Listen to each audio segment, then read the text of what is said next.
Supporters of laissez-faire capitalism need to be aware of the linguistic sleight-of-hand attempts of collectivists, monopolists, and dedicated world socialists to confuse facts and ideological terms in the minds of the average individual.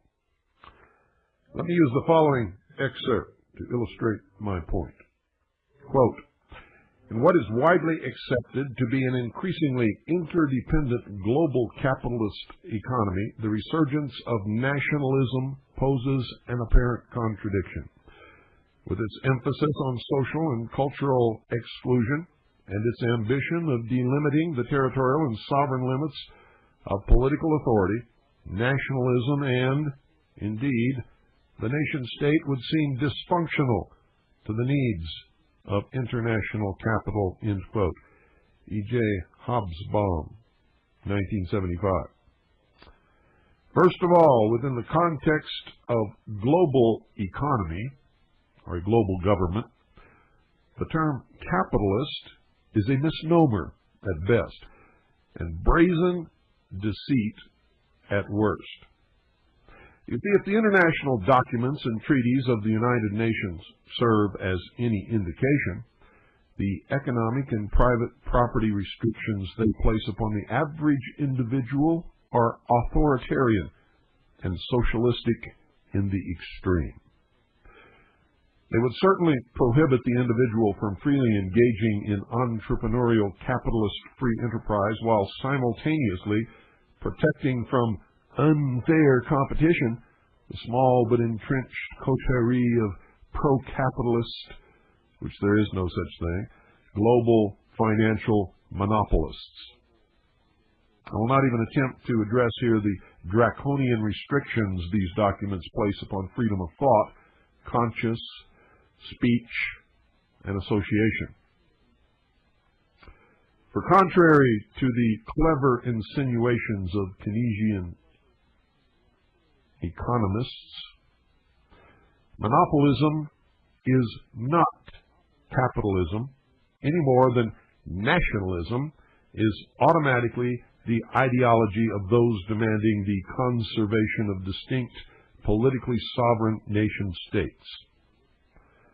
Monopolism is the protective merger of certain corporations with the state, thereby restricting or eliminating competition and eliminating the free choice of individual consumers to determine who shall provide them with goods and services.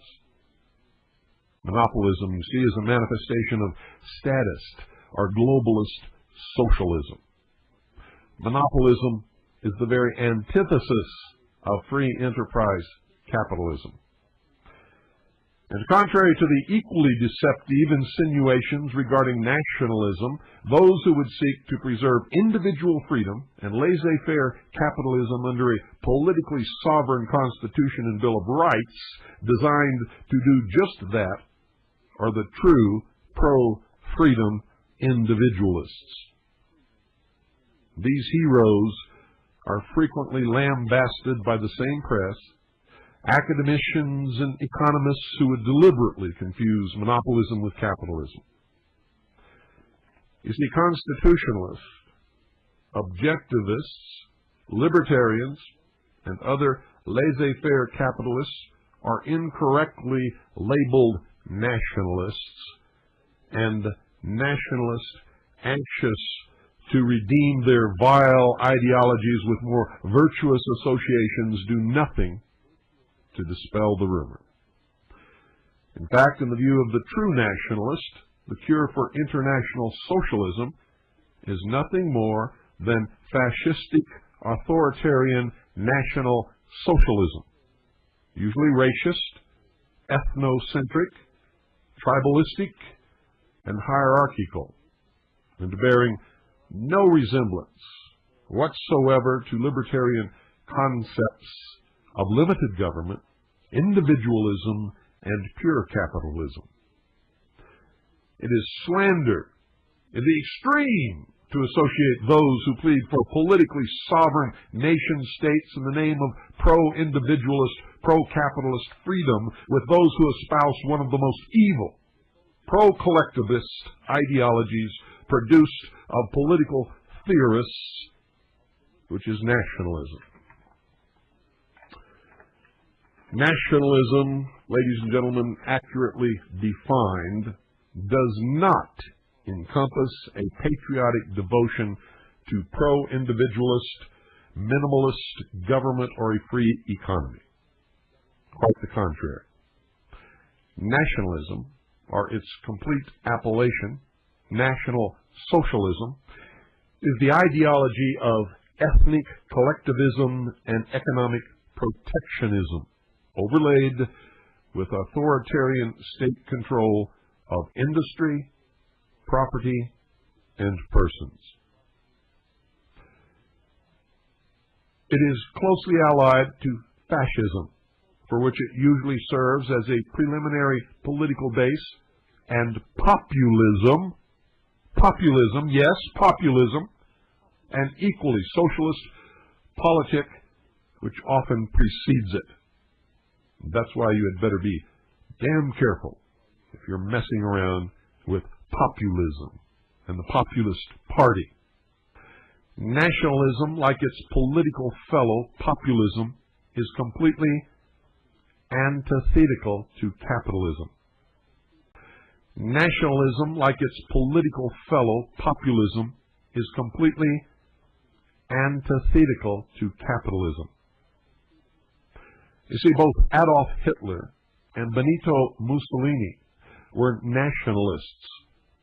Both men nationalized industry, eliminated free market competition, and instituted economic protectionism. Thus, the belief in political national sovereignty in a pro-individualist, pro-capitalist state is to stand against the principles of national or global socialism. You see, such a state and its citizens will not gladly relinquish their protected freedoms to a globalist, mixed, read socialist economy of international monopolism. In short, global economy? Sure, if it's capitalist. Global government? Never, not on your life. International free trade is not, nor ever has been, the enemy of political sovereignty of nations. That is, of course, assuming such national governments actually protect personal and economic liberty. In fact, in such systems, the government does not restrict free trade of any kind, because the government in such systems does not interfere at all in the economic life of its citizenry. You see, this is the very meaning of laissez-faire. Therefore, the problem with GATT and NAFTA is twofold. The government of an economically free people has no business engineering the economic treaty of any kind. It is interference into the economic life of its people, which is redundant in view of already recognized constitutional freedoms to that effect. Individuals of any capitalist nation are assumed to be free as individuals to trade with any person or nation of their own choosing. Government-engineered trade tariffs represent an illicit attempt of government to assume an economic authority not granted by pro-individualist constitutions such as our own. Mandates such as these interfere in the economy and should never have been enacted in the first place. Such allegedly pro-capitalist treaties as GATT and NAFTA then represent nothing more than a curious political redundancy and an attempt at governmental economic engineering that would seem more nationalist in the socialist sense than capitalist. GATT and NAFTA would thus seem to bear closer examination. National legislation repealing such anti-capitalist tariffs. Why the need for an anti-tariff treaty? The answers, ladies and gentlemen, are found in the bodies of the GATT and NAFTA agreements themselves. The answers are the political boners slipped into these documents by the international political and economic monopolists, establishing a politically empowered international economic court to whose arbitrary rules the citizens of GATT and NAFTA nations fall subject. And far from establishing free trade, they actually impose international regulations on trade and manufacture. Yet these socialistic economic restrictions are passed off by international monopolists as promoting global capitalism. First, though we must ask by what authority were our constitutionally protected individual rights and liberties signed over to this unaccountable international court? By the anti-constitutional assumed emergency powers authority claimed and exercised by every United States president since Franklin Delano Roosevelt. You see, this provision has enabled the presidents to usurp the lawmaking power of the Congress, to unaccountably sign treaties with foreign powers, such as the United Nations, and to sign away our individual liberties under the guise of promoting free trade that should already have been assumed. Such totalitarian practices are insupportable and intolerable in a nation of free individuals. Again, free trade should be assumed without need of treaty in a nation of free individuals. Doesn't that make sense? Economic barriers erected by any government represent a system already moving into collectivism and away from freedom. So let us get down to basics. Assuming all intentions to be virtuous, the true purpose of legitimate, separate, and politically sovereign nation-states is not to ethnically or racially divide people of the world, nor is it to imprison the inhabitants of any nation behind stone walls or barbed wire fences, nor is it to engineer or restrict economic activity in any manner. Such purposes are collectivist and philosophically insupportable. No, ladies and gentlemen, the only legitimate purpose of maintaining separate and sovereign nation-states is to politically protect the individual rights and freedoms of their geographical inhabitants and to prevent in the political arena what the Keynesians promote in the economic arena, which is monopolism. It has only been by virtue of the existence of competing political entities that the people of the world have remained even marginally free. You see, such a balance of world political power has always provided something of a check to potential tyrants. The humiliation factor, not to mention the possibility of escape or lawful immigration of one's subjects to a distant shore, has often, though not always, served to curb the bloodthirstiest instincts of many a would-be dictator.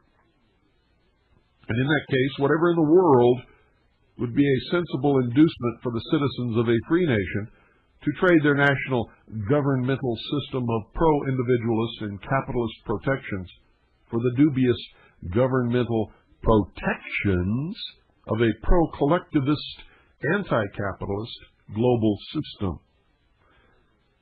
Folks, it is just too ridiculous to even consider. To label those supporters of political sovereignty as nationalists, thus virtually classifying them as totalitarian socialists, is to expose in all its resplendent, human-hating evil the actual agenda of the global political monopolists who seek to confuse us. You see, language is what enables us to apprehend and comprehend reality itself. Therefore, whosoever can successfully obfuscate or alter the meaning of political and economic terms in the minds of the world's inhabitants can equally well redirect and control our very ideas. Ayn Rand, the great objectivist philosopher, correctly identified yet another semantic obfuscation that has corrupted the cleanliness of political debate.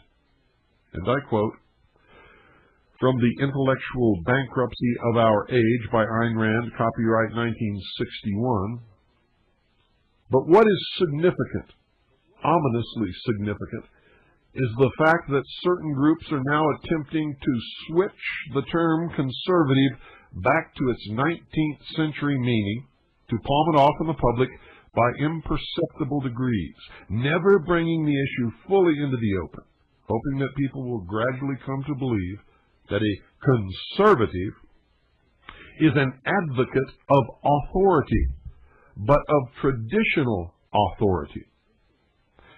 If semantic corruption becomes accepted on that wide a scale, if the political switch pulled on us becomes a choice between 20th century statist liberals and 19th century statist conservatives, what political system will be silently obliterated by that switch?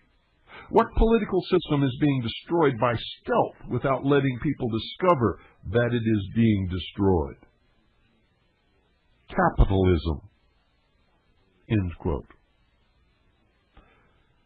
And now that these anti-capitalist elitists have removed our linguistic and philosophical ability to debate their twisted ideologies, now that they have exerted political pressure on the world's legislatures to all but outlaw entrepreneurial capitalist activities, they would yet seek to further consolidate their political power, leaving the genuine pro-capitalist dissidents with nowhere in the entire world to run. Truly, collectivism has served them well. Such political monopolism is the most ominous threat to capitalism, indeed to any advocacy of personal freedom.